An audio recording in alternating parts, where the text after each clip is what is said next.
Bonjour à tous et bienvenue pour un nouveau type de vidéo par le Dr Artbook. Ça va être les vidéos top 3 au niveau des artbooks de l'année. Alors je vais détailler ça en fonction des différents supports.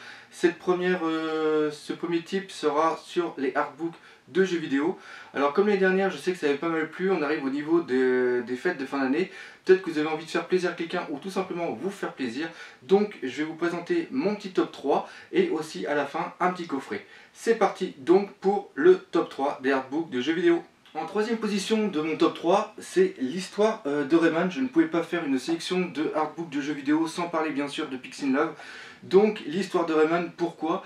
Parce que moi franchement je l'ai dévoré, 200 pages de bonheur, on voit vraiment toute l'évolution de Rayman, c'est vraiment très bien écrit, énormément de croquis aussi à l'intérieur, assez inédits.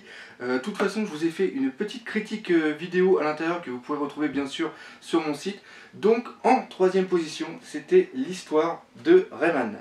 En deuxième position, c'est celui-ci, tout l'art de Assassin's Creed Unity. Pourquoi? Parce que déjà j'ai les deux précédents, ils sont vraiment excellents et celui-là est exactement dans le même style. Les illustrations sont vraiment superbes. Ça présente vraiment toutes les recherches qu'il y a eu sur Assassin's Creed, énormément d'illustrations et vraiment plusieurs types d'illustrations, autant des crayonnés, des peintures ou ne serait-ce que des illustrations par rapport à la 3D. Donc vraiment un bon coup de cœur par rapport à cet artbook. Il aurait pu être en première position parce que vu comment je l'adorais, même si j'ai pas fait le jeu, mais je peux vous dire que le premier il envoie vraiment du lourd et c'est ce que nous allons voir maintenant. Alors en première position de mon top 3, c'est bien sûr The Art of Udon, enfin Udon's Art of Capcom, un artbook vraiment superbe et surtout ce qui est vraiment excellent avec celui-ci, c'est que vous pouvez voir, il fait plus de 600 pages et la couverture est rigide. Alors il faut savoir que quand je l'ai reçu, j'ai vraiment été surpris et j'avais vraiment envie de faire une critique vidéo à l'époque, mais bien sûr j'avais pas le temps. Cet artbook est une compilation de ce qui était sorti dans le Udon The Art of Capcom 1 volume 1 et l'autre volume 2. Et il faut savoir aussi que ces deux artbooks sont maintenant en rupture de stock et se vendent à peu près 100 euros d'occasion. Donc comme vous pouvez voir, vraiment quelque chose de vraiment super au niveau de la jaquette extérieure, mais l'intérieur est encore plus magnifique, plein d'illustrations à l'intérieur. Vous pouvez voir aussi qu'il y a des couleurs. Donc la première couleur que vous voyez aussi qui est orange correspond à toutes les illustrations de Street Fighter, et après il y en a par rapport à Rival School, il y en a aussi pour Dark Stalker et pas mal d'autres aussi. Il y a pas mal de compilations aussi entre différents univers. Et ce que j'ai bien aimé aussi à la fin, c'est que nous avons pas mal de sortes de storyboard couleurs des différentes cinématiques de fin de jeux Capcom. Donc vraiment un artbook que je vous conseille particulièrement et qui mérite parfaitement sa place de numéro 1 dans ce top 3. Alors je pouvais pas finir cette rubrique de jeux vidéo sans parler bien sûr de Final Fantasy, et quoi de mieux qu'un beau coffret pour Final Fantasy. Alors par contre ça sera pas un coffret mais deux coffrets, parce que j'ai vraiment pas réussi à faire mon choix. Le premier coffret c'est ici, The Sky, The Art of Amano. Alors c'est la version, celle que je vous parle, c'est celle où il y a les trois artbooks à l'intérieur. Il n'y aura pas les différents goodies qui étaient sortis dans la version limitée une première fois. Donc à l'intérieur, trois artbooks qui reprennent vraiment tous les Final Fantasy jusqu'au, si je dis pas de conneries, jusqu'au 10.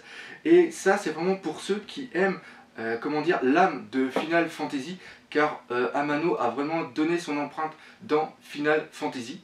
Donc ça c'est pour ceux qui ont bien sûr connu les Final Fantasy 1, 2, 3, ou surtout le 6 qui était sur Famicom, sur Super Famicom ou alors Super Nintendo. Pour ceux qui connaissent, m'engueulez pas, je sais que le Final Fantasy 6 c'était le Final Fantasy 3 en anglais. Il y a eu mélange au niveau des, comment s'appelle, des noms. Donc pour ceux qui aiment vraiment Final Fantasy, là un petit coffret de 3 artbooks vraiment excellent. L'autre coffret c'est bien sûr celui-ci. Memorial Ultimania.